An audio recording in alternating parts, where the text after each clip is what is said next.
Brigada Balita Nationwide. Mga kabrigada, bubuwagin ni DPWH Secretary Vince Dizon ang binoong Internal Investigation Unit o Task Force ng ahensya. Ito ay para magbigay daan sa Independent Commission mula sa Office of the President, alinsunod sa utos ni Pangulong Ferdinand Bongbong Marcos Jr.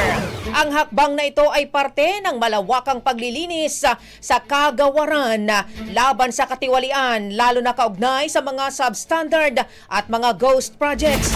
Sa isang panayam kay Secretary Dizon, iginit nitong hindi siya naniniwalang kayang imbestigahan ng isang ahensya ang sarili. Anya agad nilang uumpisahan sa mga sumbong sa Pangulo website at sa mga kontratistang una ng binanggit ng Pangulo.